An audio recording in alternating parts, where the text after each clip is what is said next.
Untuk acara yang kedua, sambutan dari Bapak Kepala Sekolah yang akan disampaikan oleh Bapak Ishak SPB dan kami persilakan.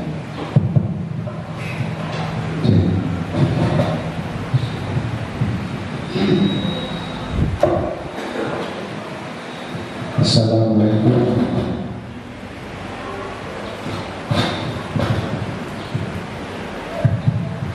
Assalamualaikum warahmatullahi wabarakatuh. Waalaikumsalam warahmatullahi wabarakatuh.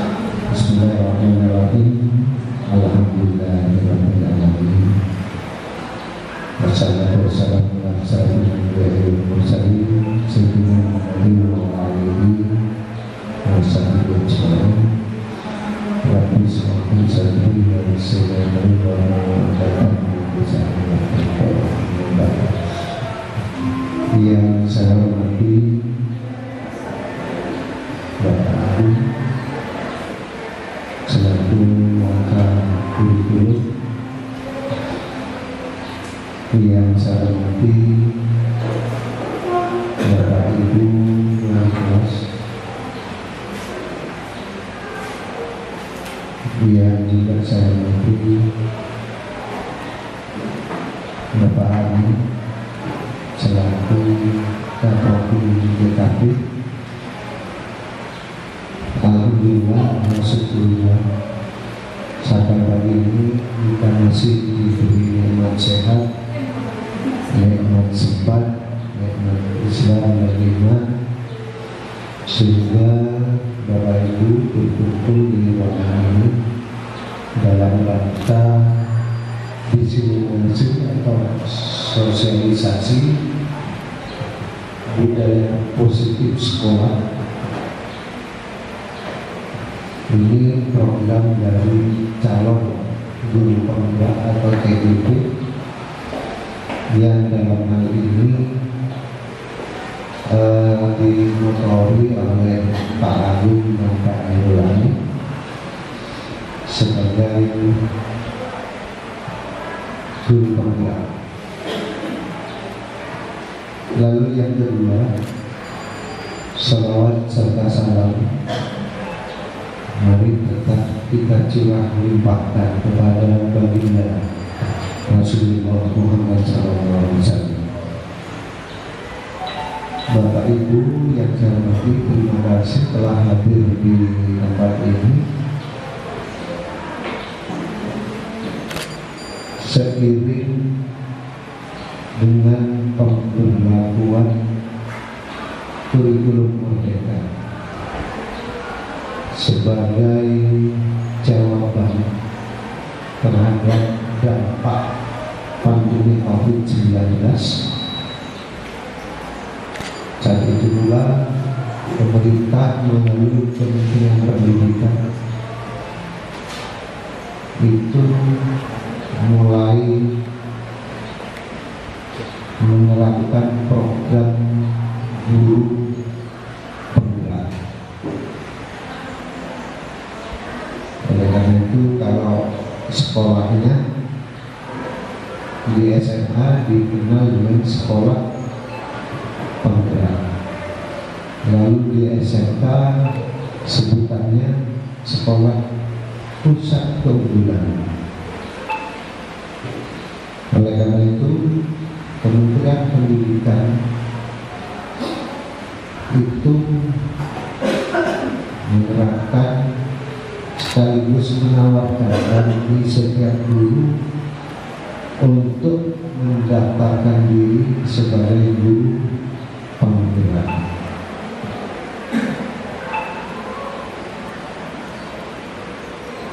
Guru penggerak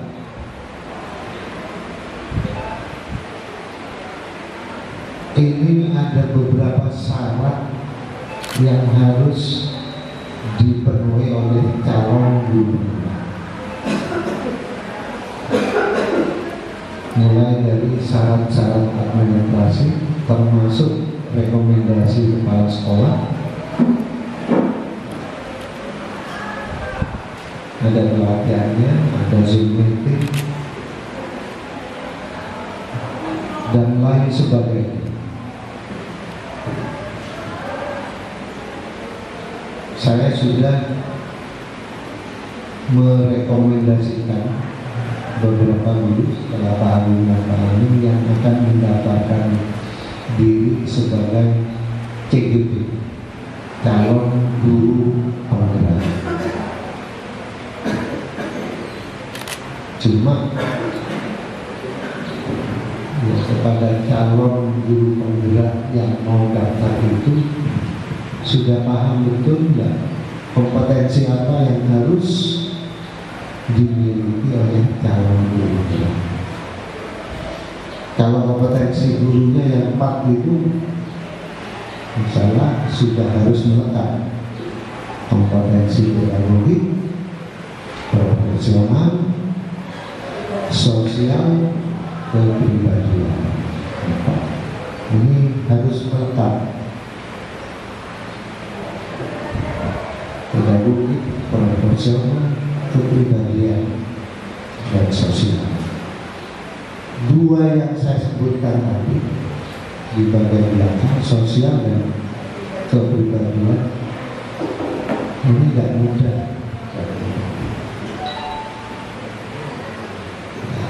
Oleh karena itu, ya tidak ada salahnya sering-sering dibaca lagi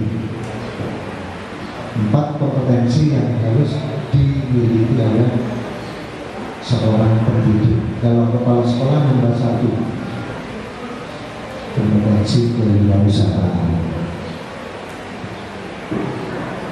Lalu 4 kompetensi yang harus dimiliki oleh calon guru penggerak. Ini harus paham betul.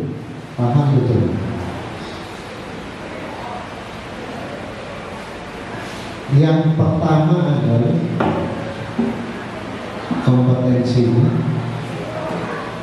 pengembangan diri dan orang lain. Jadi calon guru penggerak ini tidak hanya dirinya, tapi mampu mengajak teman sejawat juga untuk mengembangkan diri. Banyak hal yang bisa dilakukan di situ. Lalu kompetensi yang kedua, kepemimpinan dalam pembelajaran. Ini harus jadi tauladan bagi yang lain. Kalau ada yang daftar calon guru penggerak, sering nggak masuknya lambat. Nah ini introspeksi diri. Nanti di akhir itu ada penilaian kepala sekolah. Ada misalnya 60-an item terkait dengan 4 kompetensi. 1, 2 kayaknya sudah biasa kita lakukan. Lalu yang ketiga, kepemimpinan dalam manajemen sekolah. Ini banyak hal juga. Support enggak, mendukung enggak dengan manajemen sekolah, dengan program-program sekolah.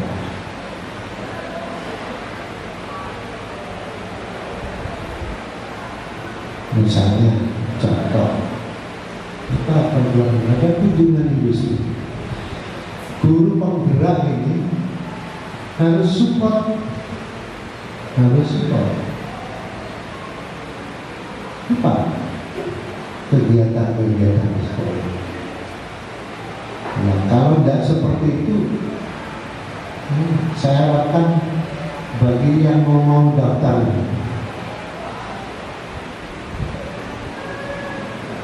pasti tidak dulu. Seperti itu. Lalu yang keempat adalah kepemimpinan dalam apa saja yang berusaha manajemen sekolah, pengembangan sekolah.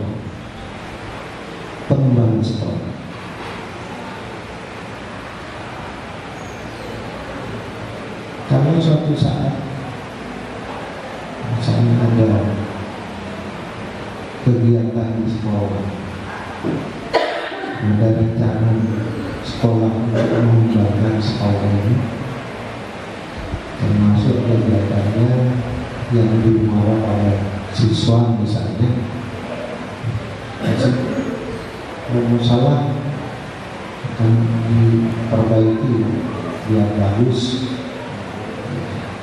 Ini perlu keterlibatan orang tua siswa. Ini pun support ya. Guru penggerak. Artinya kepedulian terhadap manajemen sekolah, pengembangan sekolah, guru penggerak ini yang menjadi yang terdepan, menjadi yang terdepan. Jangan cuma ikut-ikutan daftar guru penggerak, ya. Jangan hanya ikut-ikutan. Ini saya mau ikut daftar juga, tapi mohon maaf kompetensinya nol. Jadi bersama dengan yang lain, ayo sukseskan apapun kegiatan di sekolah ini. Guru penggerak harus menjadi keteladanan bagi yang lain. Jadi selain 4 kompetensi dasar itu, ada kompetensi yang harus dimiliki oleh seorang guru penggerak. Praktek lain. Kalau guru penggerak ada usah diingatkan. Misalnya siswa rambutnya panjang, enggak guru penggerak. Tidak seragam, bajunya dikeluarkan. Ini memberi motivasi bagi guru-guru yang lain untuk berbuat hal yang sama. Ya, nanti secara teknis ini akan disampaikan oleh Pak Agung dan Pak Ali. Kita support, kita doakan mudah-mudahan beliau ini sukses. Lalu disertai dengan guru-guru yang lain yang juga ikut mendaftar. Maaf, selama ini yang daftar tidak ada yang saya tolak, tapi nanti kuncinya di sini kan. Ada 59 item. Cocok enggak ibu dengan apa yang ada di sini? Ada 4 kategori.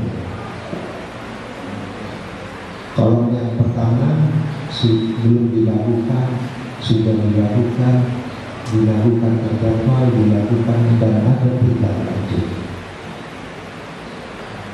Nah, ini nanti yang akan jadi penilaian bersama.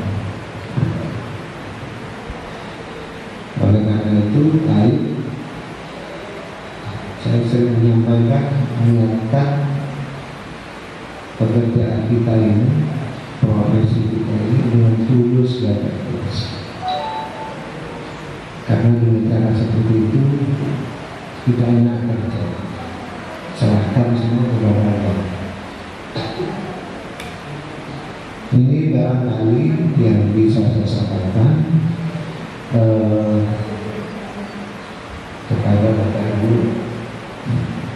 wali kelas. Ya.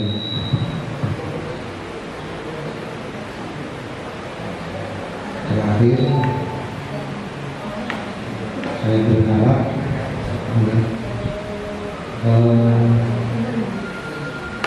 kerjasama dan saling mengingatkan di antara kita ini tetap kita jaga. Kalimat yang saya sampaikan ini bukan pesan saya pribadi. Saya yang sehati, ini pesan kitab suci Al-Quran. Kalau digunakan, tidak perlu marah, tidak perlu sakit hati. Lihat manfaat dari diingatkan itu, termasuk saya sendiri. syukur kalau ada yang peduli dengan saya, tidak saya. Ini semua untuk apa? Untuk demi kebaikan kita semua. Kebaikan kita semua. Tidak ada manusia yang sempurna. Ya. Baik Bapak Ibu, saya kira sudah cukup ini. Terima kasih atas kebersamaan ini. Mohon maaf kalau ada hal yang kurang berkenan. Wabillahi taufiq wal hidayah. Wassalamualaikum warahmatullahi wabarakatuh.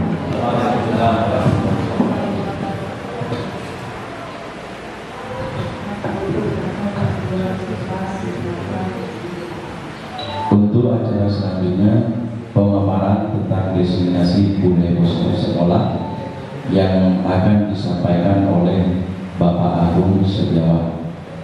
Kami persilakan.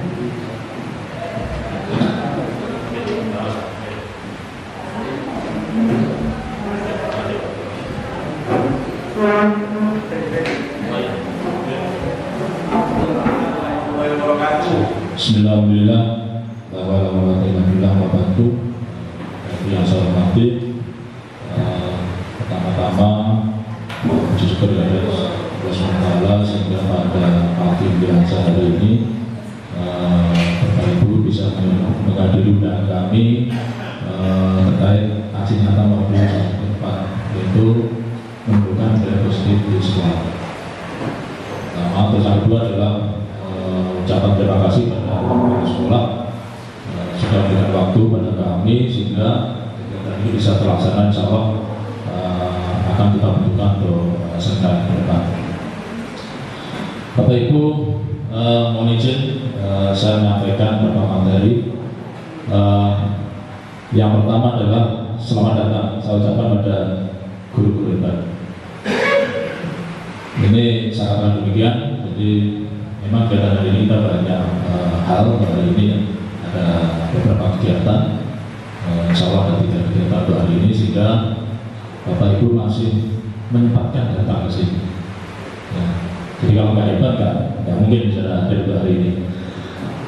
Ini ada pantun, burung pipit, burung kenari, melihat nelayan pergi berlayar, berburu dari potensi diri, berubah wujudkan merdeka belajar.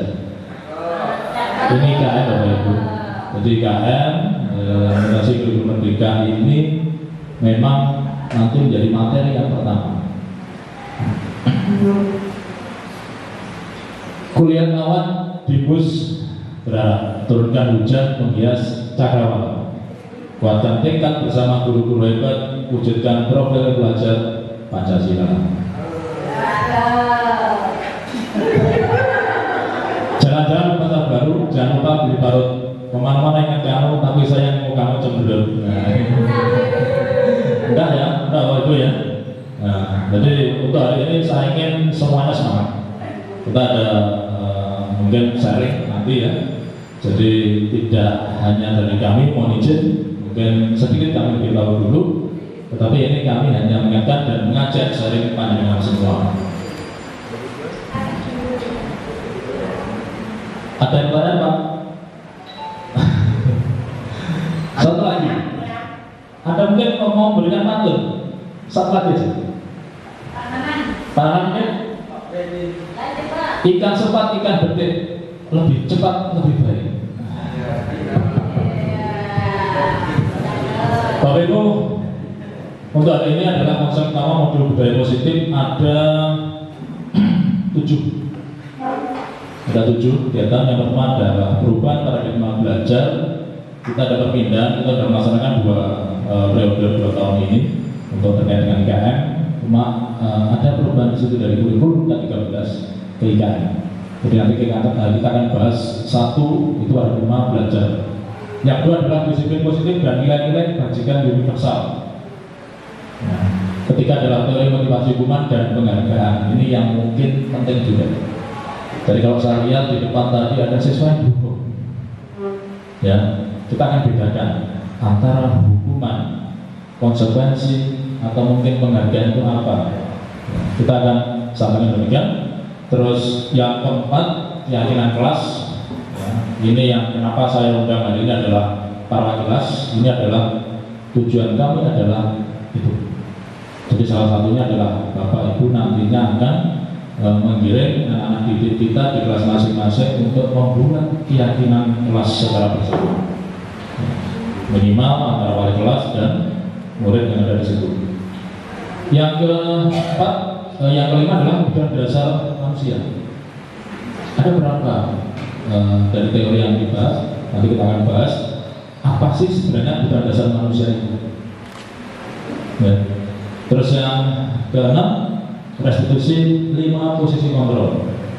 Beberapa minggu kemarin saya ambil 2 siswa yang di situ mungkin ini pekerjaannya BK sebenarnya, sangat input dengan BK. Jadi nanti di situ kita akan belajar, kita akan sharing bagaimana Bapak Ibu menghadapi ketika ada siswa-siswa kita itu yang melanggar aturan. Nah itu yang akan kita bahas nanti. Terus terakhir adalah segitiga restitusi sama. Itu nanti adalah ketika ada anak kita yang ada di kelas, misalkan kenapa anak ini menjadi sangat nakal, ya apa yang harus kita lakukan? Ya, apakah kita harus hukum? Tidak boleh sebenarnya, menghukum itu tidak boleh. Ya. Ingat ketika Bapak Ibu insya Allah mendampingi anak kita di rumah. Kadang-kadang melihat anak kita ketika usia 3, 4, 5 tahun bahkan itu mereka coret-coret di dinding. Di dinding rumah kita itu bahkan digambari sembarang pokoknya di sini. Nah, kreatif. Apakah kita harus marah? Betul yang dilakukan? Gak marah? Ibunya gak marah? Bapaknya gak marah tapi emosi.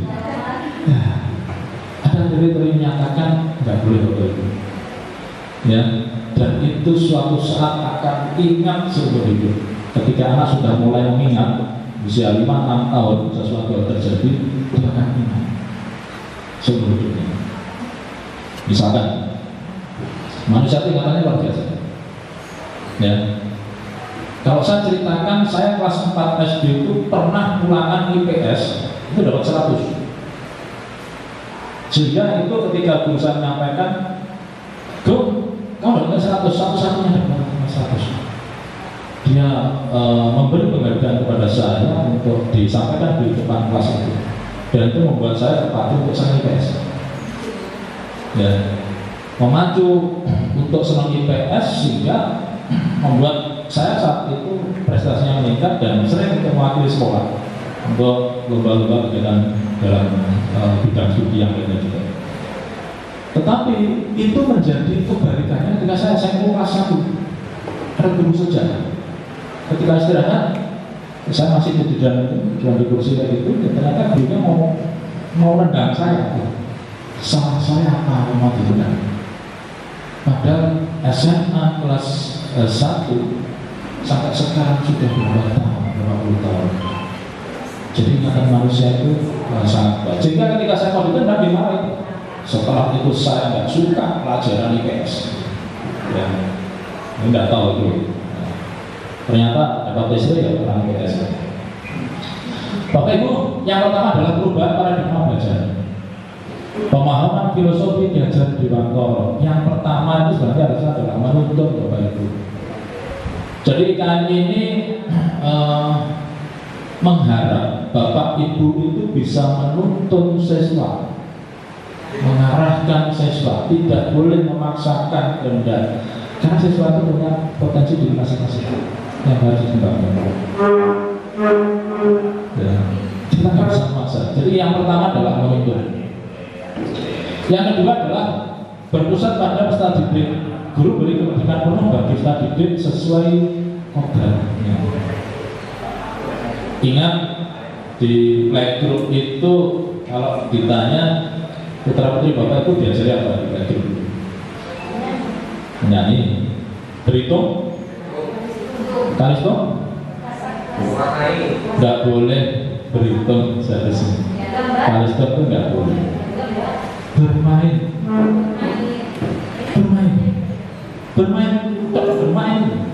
Karena apa? Menumbuhkan jiwa untuk senang dulu. Coba siswa kita itu dibuat senang di sini. Gimana caranya? Beri suri tauladan dari Bapak Ibu. Jadi kalau Bapak Ibu guru sudah senang di kampus kita, di lingkup kita itu, maka imbasnya kita juga senang. Ya. Dan itu nanti akan membuat kelas bagaimana yang menyenangkan. Kita kemarin pernah belajar biasa gerakan sekolah menyenangkan. Kodrat zaman, kodrat alam. Peserta didik mempunyai kemerdekaan setelahnya untuk mengembangkan potensi dirinya sesuai kodrat yang sedang tumbuh dan berkembang. Kita ingat bahwasanya pendidikan untuk anak kita itu siapkan untuk beberapa tahun ke depan. Bapak, Ibu, dan saya ini adalah produk pendidikan milenial. Kita masih ingat, mungkin Pak Agus juga ingat, kalau dulu di rumah tangga kita itu tidak hafal, 3 kali 3 berapa? Tidak hafal. Oh, menggaris biasa. Betul, betul habis itu. Pernah dipukul Pak? Betul. Saya pernah dipukul masalahnya. Ya. Saya dipukul juga. Wah, ini luar biasa loh kemarin ini. Kita pasti tidak boleh. Ya. 4 kali 4 berapa Bu? 16. Sempat nggak sempat harus dibalas. Oke, kita lanjutkan. Yang kelima adalah pendidikan dengan taman bermain. Tadi saya sampaikan bahwasanya Bapak Ibu, kita buat sekolah yang menyenangkan. Ini cita-cita kami dan ini memungkinkan untuk bisa diadopsi dari program sekolah. Ya, termasuk yang keempat, pendidikan untuk budi pekerti Bapak Ibu. Kami sudah mengawali, coba anak-anak tidak masuk kita. Saya salut dengan beberapa OSIS sudah terlibat mengucapkan selamat datang, guru-guru ucapan selamat datang, assalamualaikum, dan budaya saling. Saya terobsesi dengan budaya Madura itu ya, Bapak Ibu guru rantau itu ya. Kalau kita berhadapan dengan orang yang lebih tua, maka kita akan cium tangan. Yang masih betul adalah bukan orang tua saya. Artinya tawaduk. Jadi ini yang mau kita kembangkan di sekolah. Ya.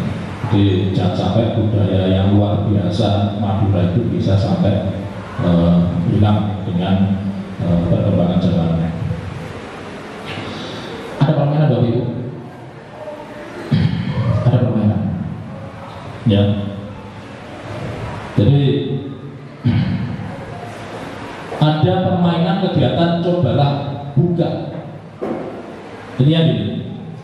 Bapak Ibu misalkan saya kasih sesuatu yang berharga dan silakan digenggam dengan erat. Misalkan Bu Lima kasih sesuatu yang berharga. Dan terus ada temannya yang minta. Kira-kira dibolehkan enggak? Enggak boleh. Boleh. Kok gampang ya? Ada sesuatu yang berharga, boleh. Ada sesuatu yang berharga, boleh enggak?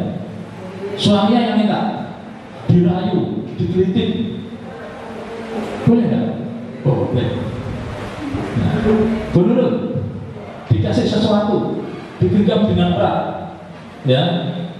Setelah itu, Pak minta, dikasih enggak?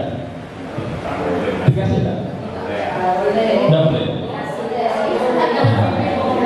Ada yang boleh, ada yang tidak. Ada yang boleh, ada yang tidak. Boleh. Sesuatu yang berarti. Sesuatu yang digenggam apa itu? Nah, gitu ya. Artinya gini, siapa yang mengontrol untuk boleh dan tidak? Diri kita sendiri. Ya, meskipun dipaksa, diberi, dirayu, ya, kalau kita kuat, maka sesuatu tidak akan kita kasih. Artinya yang mengontrol itu adalah diri kita sendiri.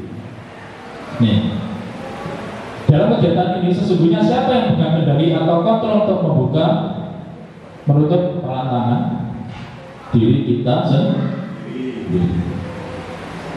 Yakin? Tapi kadang-kadang itu contohnya kita, kalau kita melalui psikologi, bisa saja itu kecenderungan dipengaruhi orang. Betul. Jadi kalau dipengaruhi orang dan orang itu bisa mempengaruhi kita, ya, maka kontrolnya dari kita. Maksudnya ada pengaruh sekarang ini musimnya gadget, ya, sementara diri kita tidak minta mau dirayu atau kasih mau, tidak mau, maka diri kita yang memegang peranan. Ya, intinya itu loh. Jadi kembali ke diri kita.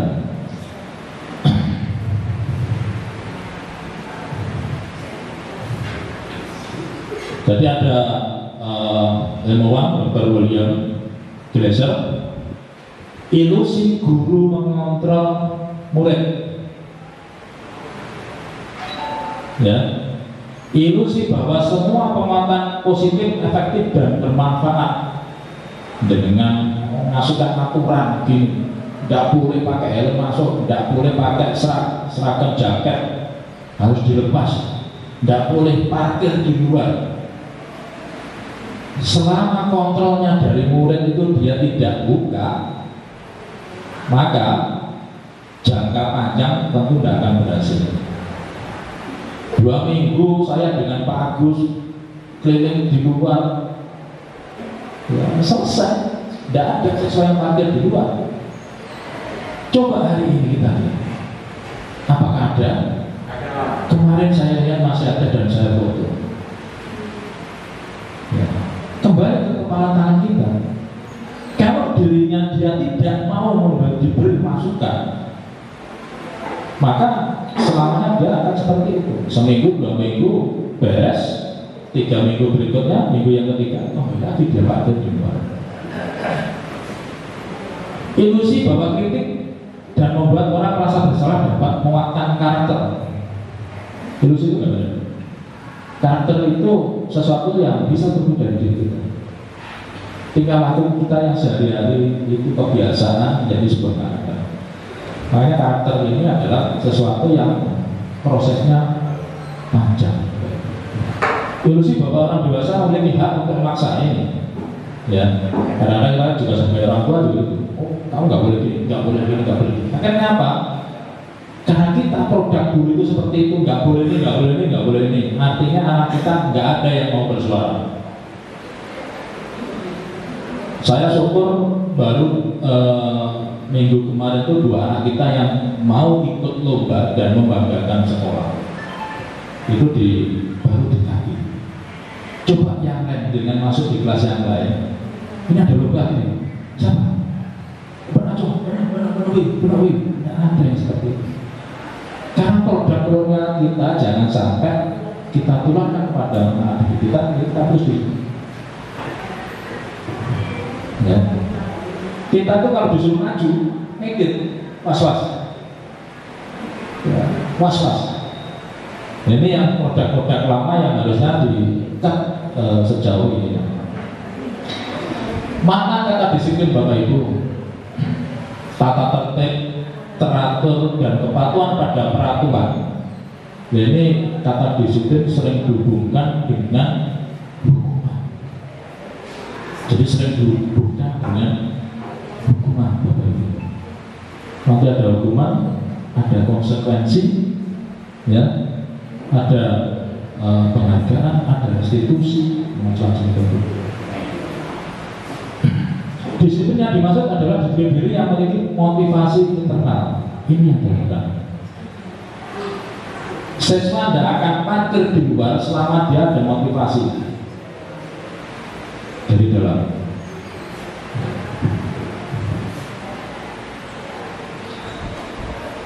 Nilai-nilai bajikan Muhtar universal Bapak Ibu masih ingat B5. Hari ini kita ada kegiatan B5, penguatan profil pelajar Pancasila. Yang pertama adalah terus ini ada, ya, kalau Pak berkomunikasi global, bergotong royong kreatif, ya, bernalar kritis, mandiri. Ini harapannya semua kita adalah seperti itu untuk IKN. Ya, misalkan di mandiri, ya, pemahaman diri dan situasi, regulasi diri, ya, kreatif.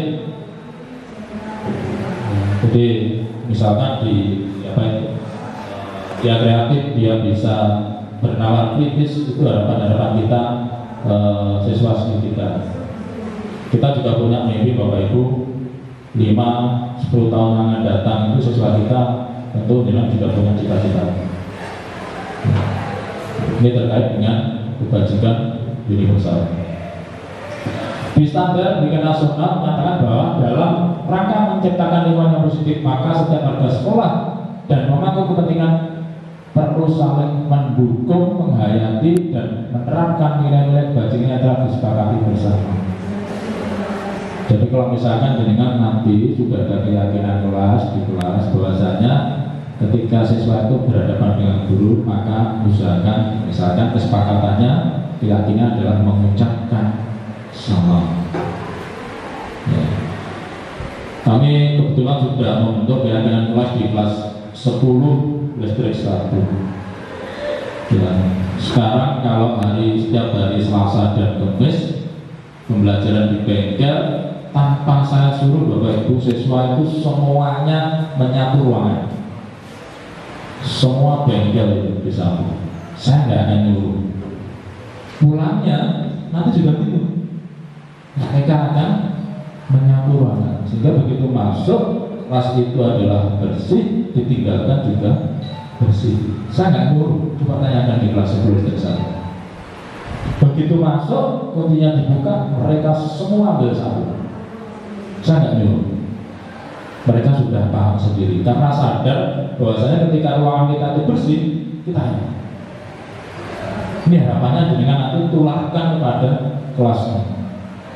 Sehingga nanti nggak ada kelas yang kotor itu nggak ada, karena mereka sadar setiap hari sudah menjadi bagian di situ.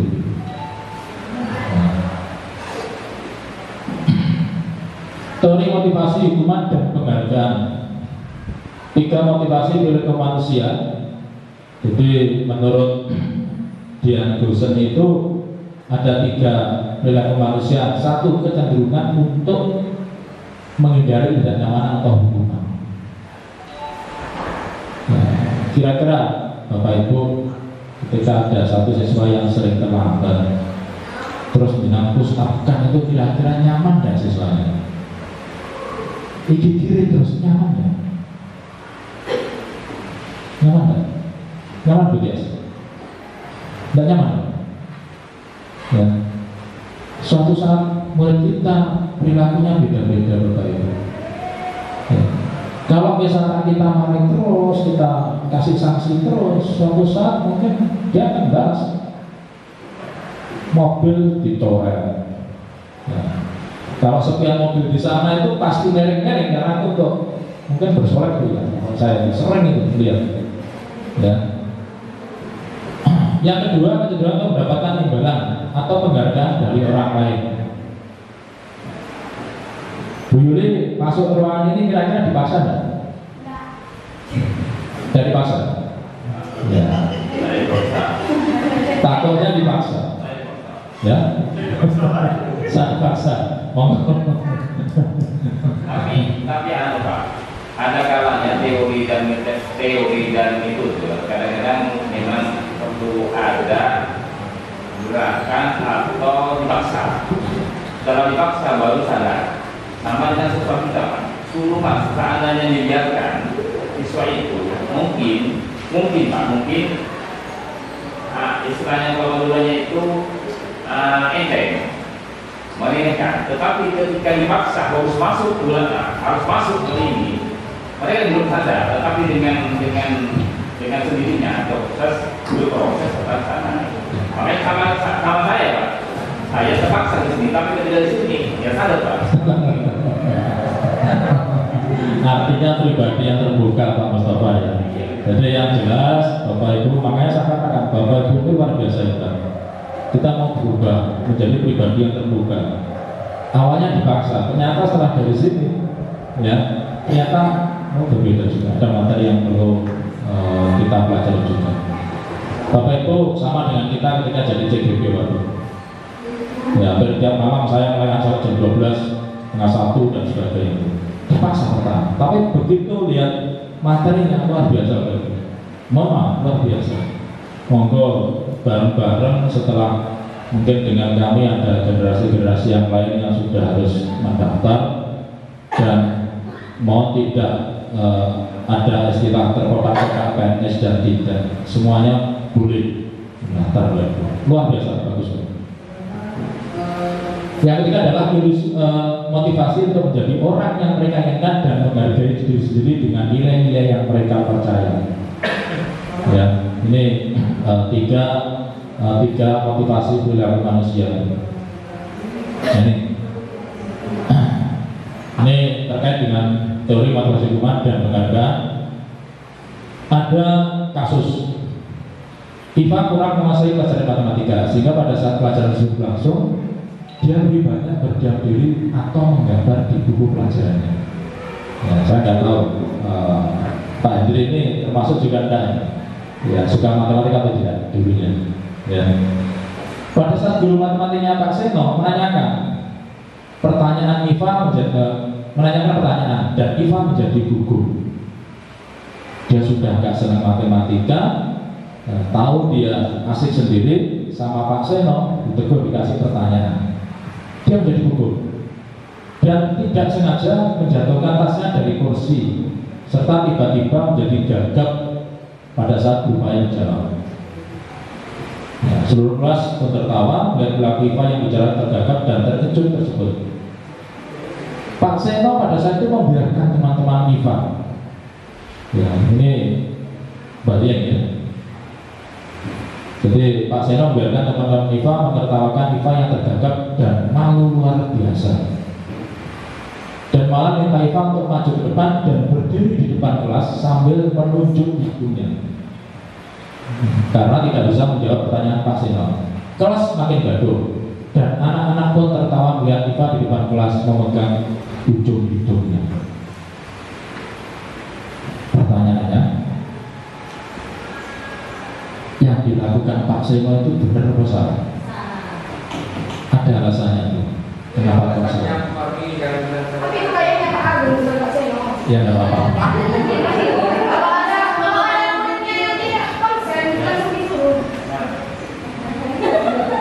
Ya disuruh memegang ujung hidungnya Pak di buku.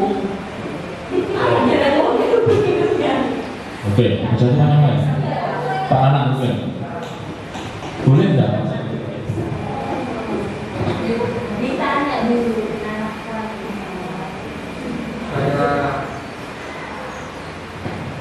Tes satu, saya baca lagi ya Pak, karena saya kurang memperhatikan barusan. Iva kurang menguasai pelajaran matematika, sehingga pada saat pelajaran tersebut berlangsung dia lebih banyak terdiam diri atau menggambar di buku pelajarannya. Pada saat guru matematikanya Pak Sino menanyakan pertanyaan, Iva menjadi gugup dan tidak sengaja menjatuhkan tasnya dari kursi, serta tiba-tiba menjadi gagap pada saat berupaya menjawab. Seluruh kelas pun tertawa melihat perilaku Iva yang berbicara tergagap-gagap dan terkejut tersebut. Pak Seno pada saat itu membiarkan teman-teman Iva menertawakan Iva yang tergagap dan malu luar biasa dan menahan minta Iva untuk maju dan malahan minta Iva untuk maju ke depan dan berdiri di depan kelas sambil menunjuk hidungnya karena tidak bisa menjawab pertanyaan Pak Seno. Kelas semakin gaduh dan anak-anak pun tertawa melihat Iva di depan kelas memegang ujung hidungnya. Kalau menurut saya tindakan Pak Seno yang pertama membiarkan Iva ditertawakan itu adalah tidak masalah Pak, karena memberikan pelajaran kepada Iva bahwa apa yang dilakukannya itu adalah resiko hukuman yang diterima. Tapi ketika Pak Seno menunjuk hidungnya kepada siswa tersebut, lah disitulah saya tidak setuju Bapak, karena itu menunjukkan perilaku yang kurang etis terhadap siswa. Itu menurut saya Pak.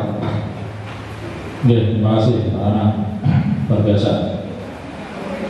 Kita lanjut dulu, tapi yang pasti nanti jawabannya akan ketemu.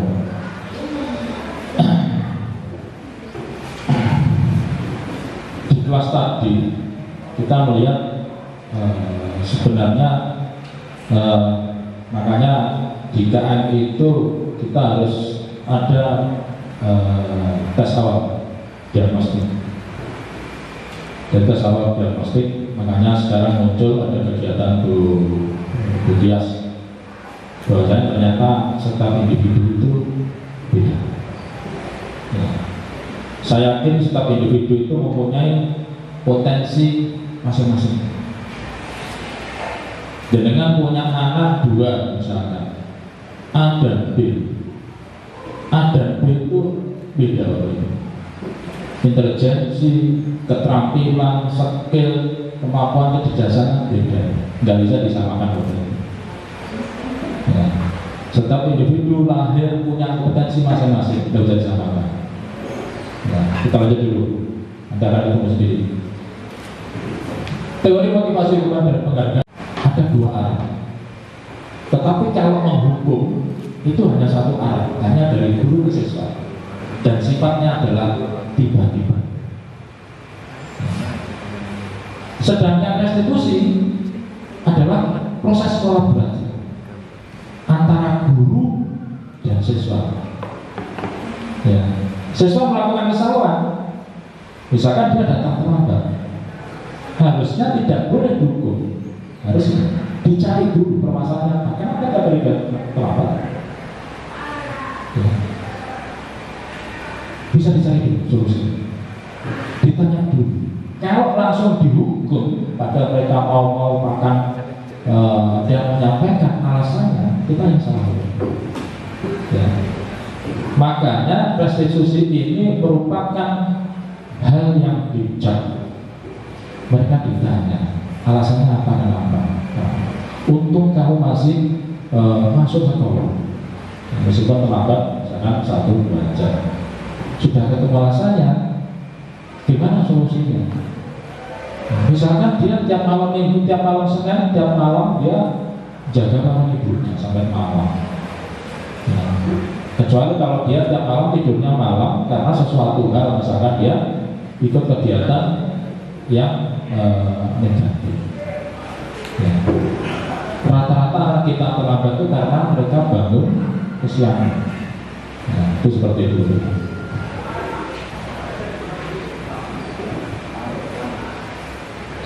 Kita lihat ada hukuman, konsekuensi, restitusi. Hukuman sesuatu yang menyakitkan harus terjadi. Siswa disuruh push up, maka yang menyakitkan bagi siswa. Ya. Konsekuensinya sesuatu harus terjadi karena sudah disepakati bahwa saya ketika dia terlambat atau misalkan dia terlambat berapa menit, konsekuensinya push-up misalkan, itu sesuatu harus terjadi karena konsekuensi sudah disepakati. Restitusi merupakan pilihan. Ya. Kenapa mereka terlambat? Kita ngerti alasannya. Itu salah satunya. Hukuman menyebabkan perilaku pasif agresif meningkat. Kalau anak-anak sering dihukum, maka rata dia akan balas dendam.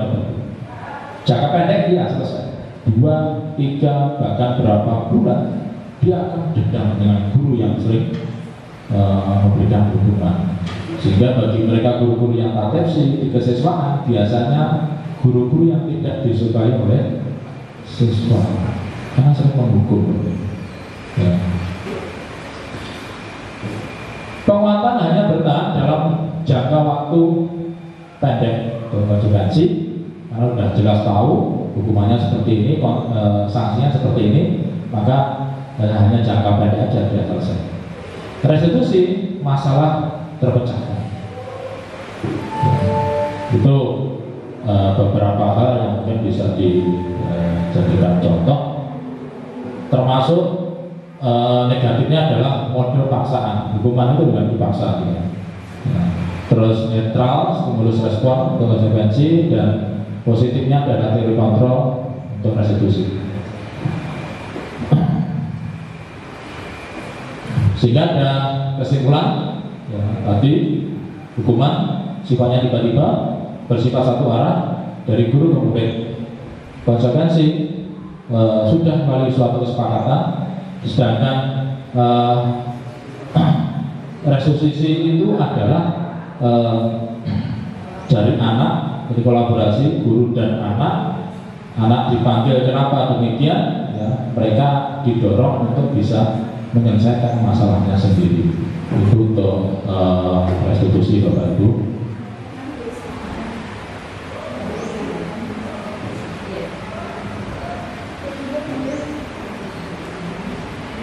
Oke, masuk yang berikutnya. Nah, ini yang keyakinan kelas, ya. Mengapa tidak peraturan kelas saja? Ya, apakah harus keyakinan kelas Bapak Ibu? Ya, ini ada nih. Mengapa kita memiliki peraturan tentang penggunaan helm pada saat mengendarai kendaraan roda 2 atau sepeda motor? Bapak Ibu, kita sering bepergian. Kenapa harus pakai helm? Satu jelas hubungannya adalah keselamatan. Mengapa kita mencuci tangan sebelum makan juga? Yakin dengan seperti itu. Kalau kita pakai helm itu yakin ketika mungkin suatu saat terjadi kecelakaan menghindari benturan di kepala. Yakin kan? Yakin kan? Nah, betul. Seandainya kita nggak pakai helm, jatuh, kena otak kecil kita, habis. Sehingga kalau kita yakin ini, Bapak Ibu, maka kalau kita naik kendaraan, kira-kira kita pakai helm? Wajib. Karena kita yakin, apa yang kita yakini ya kita lakukan. Coba kadang-kadang lupa mungkin ya. Ya. Saya melihat anak kita itu ada berapa yang tertib ya, juga pakai helm juga. Ya. Termasuk ketika keyakinan kelas sudah terbentuk. Ya. Mereka akan yakin sehingga akan timbul motivasi intrinsik. Ya. Misalkan kalau datang terlambat itu kita tidak ikut mapel ini, tidak ikut mapel yang lain, tidak bisa ikut praktek dan sebagainya. Kalau dia sudah yakin, maka dia tidak akan terlambat. Ini yang menariknya di situ. Ya. Terus pembentukan keyakinan sekolah atau kelas, kami inginnya adalah semua kelas nanti ada kegiatan ini, terus lalu merembet menjadi program di sekolah. Ini kalau di kelas itu semua warga terlibat ya, baik guru, baik siswa. Ya, kami sudah juga melakukan di kelas guru listrik, ya, sehingga hasilnya bisa dilihat. Ya. Keyakinan kelas bersifat abstrak daripada peraturan yang lebih rinci dan konkret. Dan kalau lihat buku putih itu kelihatan, poinnya ini, ya, bolos poinnya 100 misalkan, tidak mengerjakan PR poinnya misalkan 15 itu sudah ada. Tapi kalau keyakinan kelas tidak ada lagi. Ini yang pernah saya sampaikan di kelas. Ya, bersikap positif, tampak seperti datang tepat waktu, tidak tampak seperti terlambat datang, dan semua itu mencontoh Bapak Ibu. Ya, coba misalkan dalam satu mapel pelajaran adakah seperti itu? 645 adakah saya sudah masuk kelas? Kalau 645 itu sudah masuk kelas, siswanya calon juga akan sungkan sendiri juga, jadi tidak ada yang terlambat. Ini yang pernah saya sampaikan di guru listrik. Ya. Jadi anak-anak kita lebatkan, kita kasih, silakan tulis apa keyakinan kelasnya, baru nanti kita simpulkan kembali. Jadi baru saya lakukan di sekolah listrik, karena saya mengajar hanya di kelas 10 listrik.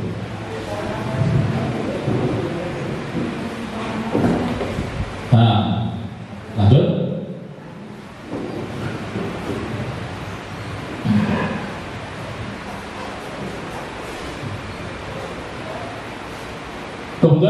manusia. Ibu Ambar, guru wali kelas 2A di SD kita, sedang bingung menghadapi ulah salah satu murid di kelasnya, Doni.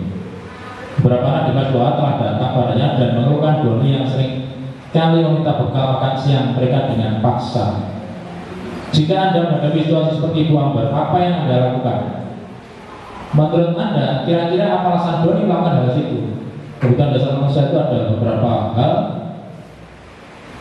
Yang pertama adalah kebutuhan bertahan hidup, survival, ya, kasih sayang, ya, terus penguasaan, kebebasan, dan kesenangan. Kalau kita kembali ke sini, maka yang Doni sebagai anggaplah biang keroknya di kelas tersebut, maka bisa saja dia merupakan kebutuhan dasar manusia yang poin 2. Dia haus terhadap kasih sayang. Dan ini tidak semua juga paham, sehingga kadang-kadang mereka langsung dikasih hukuman. Ya. Kalau anak kita sering merebut, ya, misalkan ada temannya punya mainan, kalau direbut, ini poin yang penguasaan. Ya. Jadi kadang-kadang orang atau anak itu mencontoh dari orang tuanya, pasti. Ya. Jadi mencontoh dari orang tuanya pasti.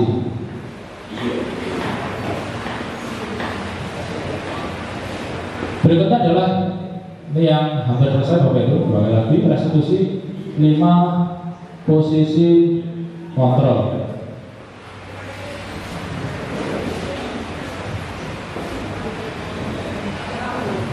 Restitusi 5 posisi kontrol itu ada pertama, seorang guru itu kalau kita harusnya sekarang kan berpusat pada murid atau berpusat pada siswa, seperti yang saya sampaikan tadi di KHD. Nah, Diana ini membagi menjadi 5 posisi kontrol. Jadi kalau kita seorang guru, yang pertama bisa sebagai penghukum. Jadi bisa sebagai penghukum. Seperti apa? Sedikit-sedikit dihukum. Ya. Artinya tadi menghukum itu biasanya adalah secara tiba-tiba, langsung, tanpa dipikirkan konsekuensinya apa, dan langsung timbul dalam sekejap. Yang kedua, pembuat merasa bersalah. Ini biasanya kedekatan dengan siswa itu luar biasa. Ya. Bahkan siswa menganggap gurunya sebagai teman. Ya. Nah, ini kalau teman yang ketiga. Kalau pembuat merasa bersalah itu seolah-olah guru itu adalah menjadi sesuatu yang lemah. Ya. Kalau pembuat merasa bersalah, seolah-olah dia dilemahkan. Akhirnya murid itu menjadi kasihan juga seperti itu. Nah, kalau teman ini sangat dekat Bapak Ibu, jadi sangat dekat, sehingga kadang-kadang itu tidak ada bedanya antara guru dan murid. Karena kedekatan itu. Terus yang keempat ini adalah pemantau. Guru ini selalu mengawasi. Ya, kalau ada yang membuat masalah, dia mencari konsekuensi apa, dipantau terus. Ya, terus yang terakhir adalah posisi manajer, adalah posisi di mana guru berbuat sesuatu bersama dengan murid.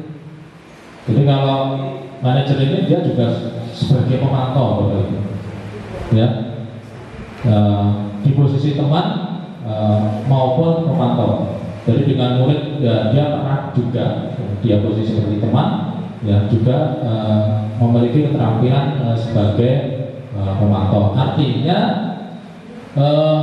guru ini menginginkan murid-murid itu menjadi manusia yang merdeka, mandiri, dan bertanggung jawab.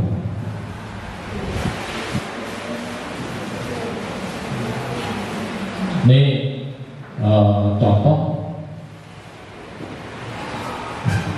5 posisi kontrol. Guru menghukum biasanya adalah tingkah lakunya adalah selalu menghadir, menunjuk, ya, menyakiti, ya, dan dia menyindir. Ini posisi guru sebagai penghukum. Sedangkan posisi guru sebagai pembuat merasa bersalah dia berceramah menunjukkan kekecewaan, ya, jadi kecewaan yang mendalam. Akhirnya apa? Siswanya merasa bersalah. Terus berikutnya adalah guru sebagai teman, posisi kontrol sebagai teman, membuatkan alasan-alasan untuk murid-muridnya. Jadi nanti tidak ada bedanya, murid akan menganggap kita sebagai teman. Pemantau selalu menghitung dan mengukur. Sedangkan sebagai manajer mengajukan pertanyaan-pertanyaan. Jadi kalau misalkan ada anak yang salah, dia tidak menghukum, tapi kenapa dia melakukan seperti itu? Nah, ini harapannya adalah guru sebagai manajer. Termasuk ini, kalau menghukum, guru berkata, kalau kamu tidak melakukannya, saya akan bla bla bla bla. Ya, saya akan pusatkan seperti itu. Dampak pada murid kalau penghukum mengulangi kesalahan berulang kali, perilaku menjadi agresif. Makanya hati-hati yang suka menghukum, ya harusnya dirubah polanya. Ya, jadi harus sebagai seorang manajer. Pembuat merasa bersalah, rendah diri, merasa gagal dan tidak berharga. Murid merasa rendah diri karena merasa dia sudah mengecewakan gurunya, ya, termasuk itu, Bapak Ibu. Terakhir Bapak Ibu, ini adalah segitiga institusi, ya, bagaimana kita memposisikan diri kita sebagai seorang guru ketika ada anak yang membuat masalah, ada anak yang terlibat masalah dan sebagainya. Maka posisi yang pertama adalah menstabilkan identitas. Jadi anak itu dipanggil terpisah, diajak bicara-bicara, ya, lalu melalui pendekatan dari adik-adik disampaikan setiap orang pasti pernah melakukan kesalahan. Tidak ada orang yang benar selalu benar, tidak ada. Pasti pernah melakukan kesalahan. Biar mereka menjadi lebih percaya, lebih terbuka. Kamu bukan satu-satunya yang pernah melakukan ini. Ya. Jadi betul-betul melakukan pendekatan dengan terpisah dengan guru. Ya. Terus kita validasi tindakan yang salah. Kamu tentu punya alasan mengapa melakukan itu. Itu kalau dia terlambat, ditanya kenapa? Itu menstabilkan. Artinya mereka akhirnya akan apa? Percaya diri untuk menyampaikan masalahnya. Ya. Adakah cara yang lebih efektif untuk mendapatkan apa yang kamu butuhkan? Ya. Apa yang dibutuhkan sih sebenarnya? Apakah tadi kebutuhan kebutuhan manusia tadi, motivasi kebutuhan manusia tadi? Apakah dia kurang kasih sayang dan sebagainya? Terus kita sampaikan kita diri. Keyakinan kelas apa yang telah kita sepakati? Dan kita diri. Karena kita sudah melakukan keyakinan kelas. Terus kita sodori, kamu ingin menjadi orang yang seperti apa? Sehingga dia akan memberikan pemecahan masalah yang sudah dibuat. Ini adalah segitiga restitusi. Ini contoh-contohnya, ya. Jadi contoh-contohnya misalkan pada saat validasi tindakan, kamu patut bangga pada dirimu sendiri karena kamu telah melindungi sesuatu yang penting buatmu. Ini adalah contoh kata-katanya seperti itu. Terus yang terakhir, ya, kamu mau menjadi orang yang seperti apa? Jadi disampaikan kalau masalahnya belajar seperti ini, maka solusinya seperti apa? Itu anak-anaknya yang buat masalah ini nanti yang diajak untuk menemukan permasalahan. Terima kasih Bapak Ibu, itu yang perlu kami sampaikan. Mudah-mudahan berkenan di panjenengan semua dan mudah-mudahan juga bisa kita kita sampaikan di anak-anak kita di kelas, sehingga harapannya adalah sekolah ini menjadi lebih baik. Terakhir mungkin ada yang perlu disampaikan, pertanyaan? Pak. Oke, monggo. Assalamualaikum warahmatullahi wabarakatuh. Terima kasih Pak Agung. Cuma ingin bertanya pada kasus obstacle yang ada ataupun kenyataan di luar ya, ada siswa atau ada ini ponakan saya sendiri Pak Agung. Mungkin Pak Agung nanti bisa memberikan alternatif solusi. Anak ini mengerjakan PR dari saking sulitnya PR, kebetulan waktu itu adalah PR fisika. Sudahlah Mas, saya gak usah, mendingan saya di push up saja, mendingan saya dihukum saja, daripada kepala saya pusing mikirin ini, mendingan saya di push up saja. Mungkin untuk menghadapi siswa kita atau model siswa kita yang seperti ini Bapak, apakah alternatif solusi yang sekiranya nanti bisa kita kembangkan kepada anak yang memiliki tingkat motivasi belajar seperti ini? Terima kasih. Assalamualaikum warahmatullahi wabarakatuh. Assalamualaikum warahmatullahi wabarakatuh. Masih anak misring ya, penyimpanan kita nanti. Jadi kalau mereka dibebani sedikit saja, itu akhirnya dia bagaimana menolak? Ya. Nah, sekarang kita lihat sebenarnya itu kita kembali pada kebiasaan mereka di rumah. Ya, saya katakan anak-anak kita itu mencontoh pada orang tuanya. Betul kan?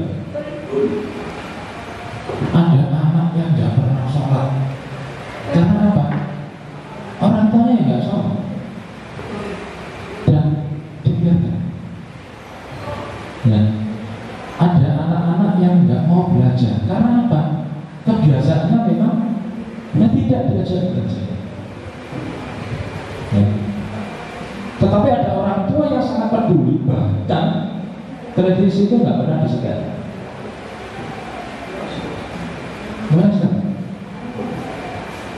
Ya, apalagi anak sekarang nggak mau lihat televisi, jarang.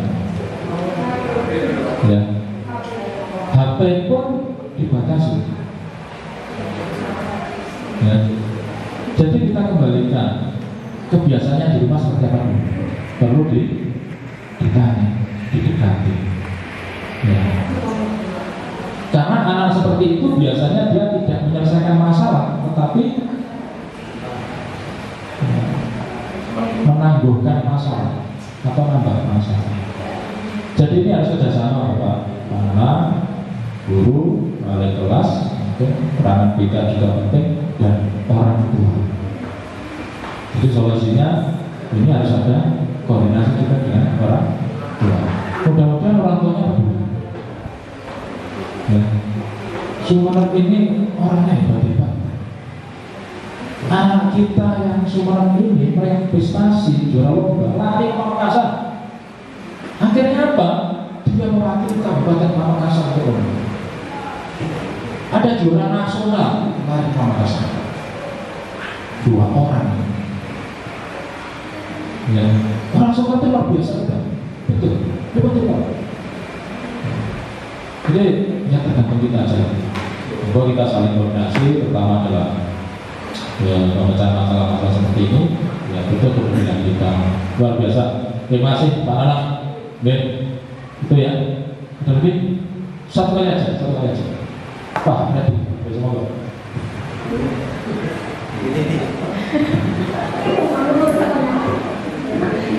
Terima kasih waktunya Pak Agung. Tadi sempat dijelaskan tentang keyakinan kelas. Kalau menurut saya keyakinan itu berkaitan dengan hati. Jadi tidak mudah untuk membuat suatu keyakinan. Bagaimana siswa itu bisa merubah siswa untuk lebih baik. Gurunya juga. Terus ya semuanya sudah. Komponen yang ada di sekolah itu. Bagaimana langkah-langkahnya? Kalau hanya cuma dengan hanya tulisan seperti ini, apakah itu bisa menumbuhkan suatu keyakinan? Pada keyakinan itu berkaitan dengan hati yang sangat sulit untuk dijabarkan. Ya, terima kasih. Mari. Masih ingat pepatah batu hitam? Masih ingat pepatah batu hitam? Batu hitam itu batu kali. Kerasa luar biasa. Kalau taruh setetes air tergerus tidak batin? Ya, tergerus ya. paling tidak kita berupaya, Pak Dedi, misalkan lingkup saya, mungkin saya agak hebat, minimal di lingkup saya kita tahu dengan teladan diri kita. Makanya tadi saya singgung, kalau Bapak Ibu guru memberikan suri teladan yang baik, insya Allah anak kita itu akan menurun. Anggaplah di keluarga kita. Ya. Makanya saya katakan, kalau siswanya nggak mau sholat, orang tuanya pasti insya Allah jarang sholat. Kan gitu. Maka pengaruhnya lingkup kita dulu. Membuat orang yakin itu susah. Betul. Ya. Tadi disampaikan, kenapa kita pakai helm? Bahkan di luar sana itu saya bingung, dikasih patung supaya apa? Takut, macet. Ya, masih ada di kebun binatang utaranya, itu ada patung yang berdiri. Ya, sehingga orang yang tidak pernah lihat ke sana, waduh, ada itu. Ya, untung saya ambil. Ya, sampai sejauh itu, karena apa? Membuat yakin itu susah. Padahal kalau mereka sudah yakin bahwasanya helm itu melindungi otak kita, terutama adalah otak kecil, supaya tidak kena benturan yang berakibat otak. Kontrol manusia itu hanya di otak kecil kita yang di belakang ini. Kalau ini kita benturan, udah habis. Maka pelan-pelan, ya, pelan-pelan Bapak Ibu, yang penting semangat kita untuk ingin selalu berubah jadi lebih baik. Itu saya pikir demikian. Mudah-mudahan bisa mewakili jawaban. Artinya ya kita harus berusaha dan memberikan suri teladan dari diri kita sendiri. Mohon maaf Bapak Ibu, karena yang bisa kami sampaikan ada kurang lebihnya saya mohon maaf. Saya beri. Wassalamualaikum warahmatullahi wabarakatuh. Nah, demikian pemaparan tentang designasi budaya positif sekolah yang disampaikan oleh Bapak Agus Setiawan SPD selaku DPP calon guru penggerak